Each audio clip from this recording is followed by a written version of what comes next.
कह रहे हैं कि प्रायः लोगों की आसक्ति अर्थ में होती है, रुपया में।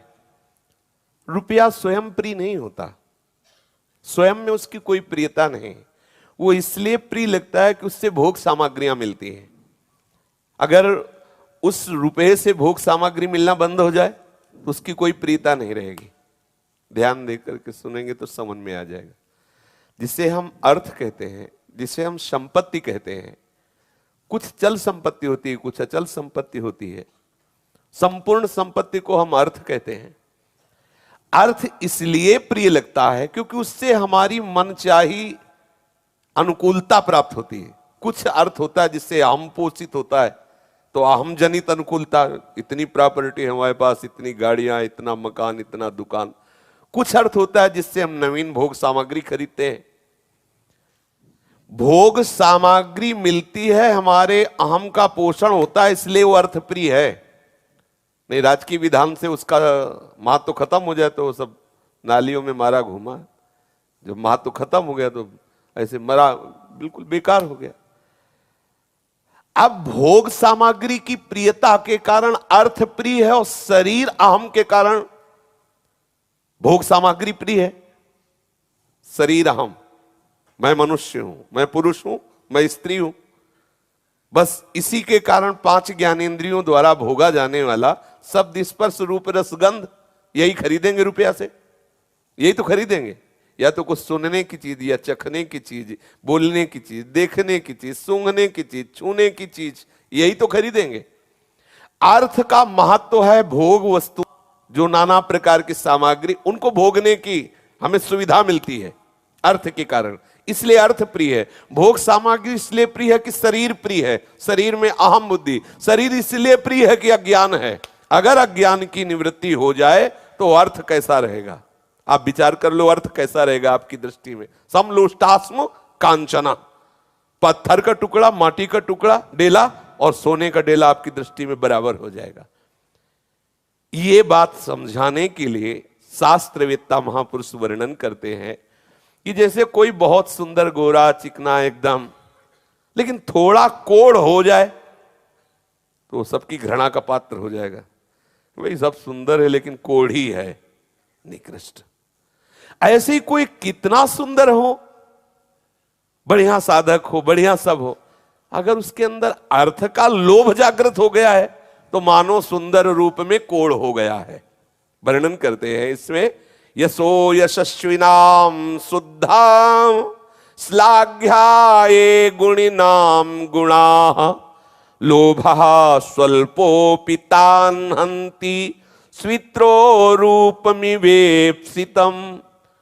जैसे सर्वांग सुंदर को कोढ़ हो जाए तो उसका रूप बिगड़ जाता है, वैसे थोड़ा सा भी लोभ, चाहे कोई कितना यशस्वी हो, उसके यश को नष्ट कर देता है। धन का लोभ।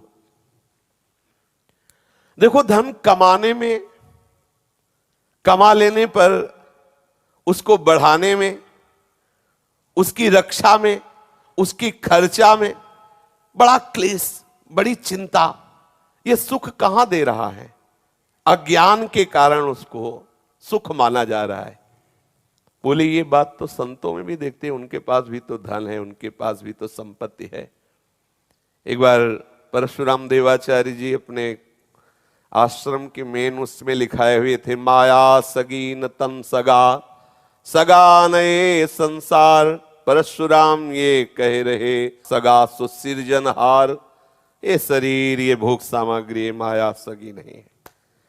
तो एक वैराग्य प्रधान संत थे जिनको वास्तविक राग का त्याग नहीं हुआ था, क्योंकि वास्तविक राग का जब त्याग हो जाएगा तो वस्तु के सिवा कुछ है ही नहीं।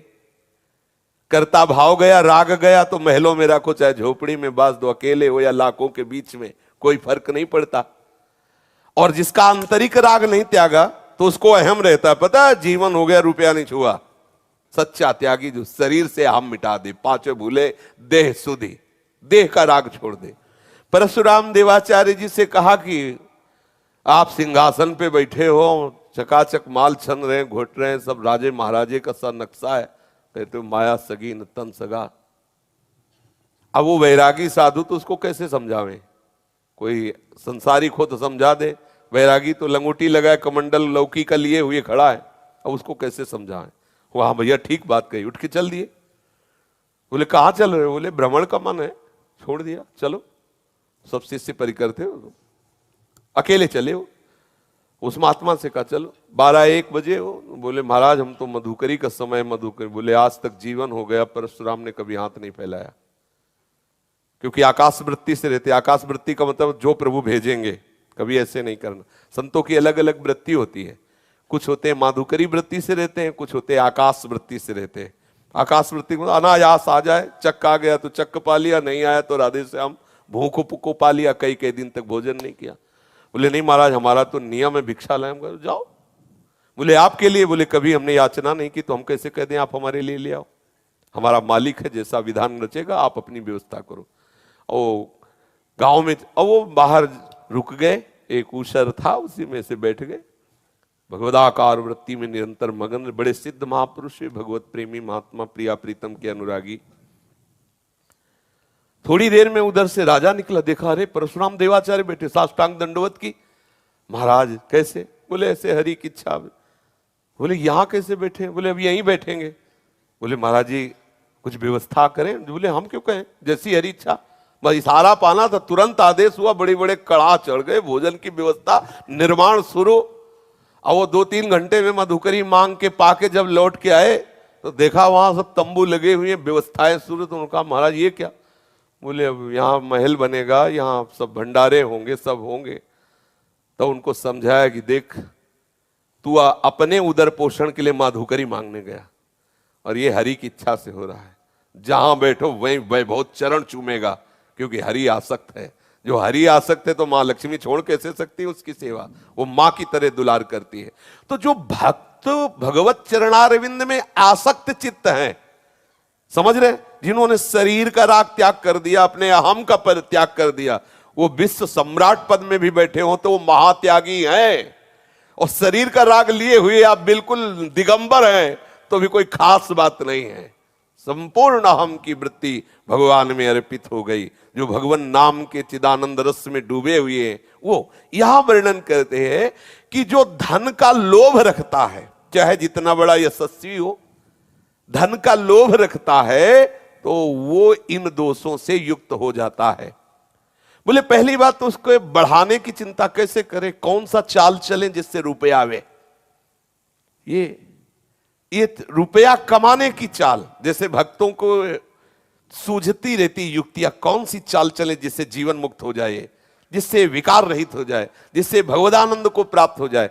ऐसे लोभी पुरुष को रहता कौन सी चाल चले, कौन सा नाटक करे जिससे रुपया आ जाए, कौन सी बात, कौन सा व्यापार, कौन सी ऐसी सिद्धि प्रकट करे जिससे रुपया बरस ले। क्योंकि महत्व बुद्धि भोगों में शरीराभिमानी, इसलिए रुपये में महत्व है। बोले धन कमाने में, कमा लेने पर उसको बढ़ाने में, रखने में, खर्चा करने में, नाश में, उपभोग में, जहां देखो वह चिंता ही चिंता, भय ही भय, श्रम ही श्रम है। जो इस धन की चक्कर में पड़ जाता है उसके हृदय में दोष पैदा हो जाते हैं। 15 दोष। चोरी, छुपाव करना, चालबाजी, हड़पना, परस्वत्व का अपहरण करना, कई तरह से चोरी होती है। बोले चोरी स्तेयम हिंसा अनृतम दंभा कामः क्रोधा स्मयो मदः भेदो वैरम अविश्वासा संस्पर्धा व्यसनानि च। चोरी और हिंसा, ठीक है 50 लाख का काम बन रहा है, 10 लाख देखो उड़वा दो उसको, कोई जानेगा नहीं। मतलब उसके लिए धन प्रधान है, किसी की भी हिंसा कराने में वो डरेगा नहीं। झूठ बोलना, अब जैसे भी बने परिवार चलाना है या जो भी, जैसे वो बेईमानी प्रधान वृत्ति हो जाती, जहां धन कमाने की बात हो जाती है। दंभ करना, दिखावा करना, नाटक करना, क्योंकि हमें धन चाहिए। फिर काम प्रकट होता है उसके हृदय में, ये दोष होते हैं। क्रोध, गर्व, अहंकार, भेद बुद्धि, वैर, अविश्वास, स्पर्धा, लंपटता, जुआ, शराब, ये दोष प्रकट हो जाते हैं जो केवल धन की तरफ वृत्ति रखता है। इसलिए कल्याणकामी पुरुष को चाहिए कि स्वार्थ एवं परमार्थ के विरोधी इस अर्थ नामधारी अनर्थ से सदैव दूर रहे। इसकी आसक्ति, इसके लाभ की वृत्ति हृदय में ना जाए कि धन लाभ है। भगवद आश्रित हो, विश्वंभर सबका भरण पोषण करता है, आप प्रभु के आश्रित हो, वो आपका भरण पोषण करेंगे। और प्रभु अनंत माताओं जैसा वात्सल्य करते हैं अपने जनों पर, तो जब कोई भगवत शरणागत होकर भगवत, तो फिर भगवत विधान उस पर लागू होता है। प्रभु उसको कैसे चला रहे, एक होता है धन के लोभ में भटकता है, और एक होता है भगवत आसक्ति से मगन है, समस्त सिद्धियां समस्त संपत्तियां उसके चरण चूमती है। ये भगवत आराधन का स्वरूप, चरण चूमती है। बाधक उसके लिए है जो धन का महत्व रखे है, जो धन का लोभ रखे, जो धन की आकांक्षा किए हुए, ये 15 दोष आ जाएंगे। और जो भगवद आश्रित है, ये 15 दोष जानते हो किसके आते हैं? जो धन का लोभी है तो लक्ष्मी जी को पुकारा, तो हम नारायण तो साथ आएंगे नहीं, क्योंकि लक्ष्मी को पुकारा तो लक्ष्मी जी का पर्सनल वाहन क्या जानते हो? उल्लू। उल्लू बना दिया, धन आते उल्लू बन गया। व्यभिचार करना, जुआ खेलना, शराब पीना, छल कपट करना, ये सब शुरू हो गया।